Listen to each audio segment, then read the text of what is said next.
Now, recent research in cognitive science has confirmed that performance increases when we think less. If a tennis player were to think of where a ball might be instead of seeing where that ball actually is, it would be too late and he'd miss it. Mindfulness enables us to respond quickly and effortlessly to attain peak performance in any situation.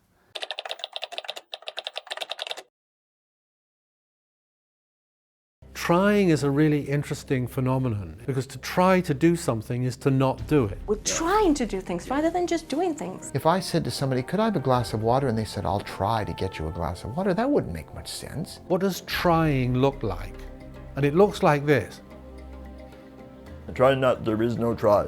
Just do or do not. Which is actually very trying, to be in that state of kind of having to look like you're trying. And accept whatever you do is fine for now. We'll get better over time. So don't try to do anything. A very good example, I think, is from the film Matrix. There is this moment when Morpheus and Neo having a kung fu sparring, and Morpheus says, "Don't try to hit me," and hit me.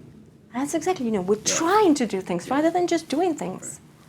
And mindfulness teaches us how to do things without trying to do things. When you prepare for an interview and you go into the interview and then they ask you questions that you haven't prepared for, and you're sort of thrown because you're there ready-made with your answers and you don't do a very good job of it. And then when you come out of the interview and you're walking down the stairs and you have what the French call l'esprit d'escalier, it's like, oh yeah, I should have said that, that's what I should have done. It's like, then you get your intelligence back.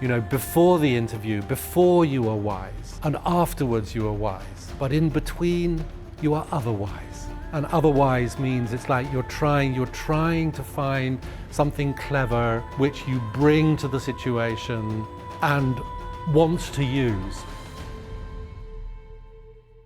What I think we're able to achieve with the mindfulness training is the best of both worlds.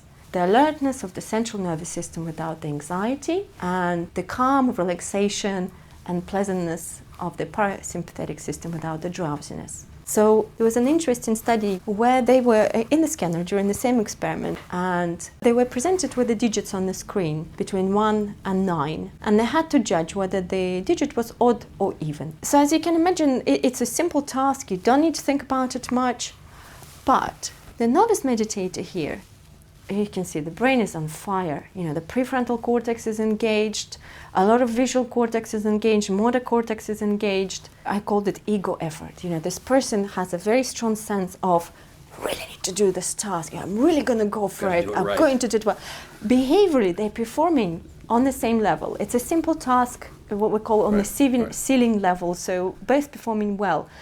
But what's happening with the experienced meditator? Only absolutely essential bits of the brain for the performance of this task. So one is expending a lot of energy to do the same task, whereas the other one just, you can say, in a state of flow.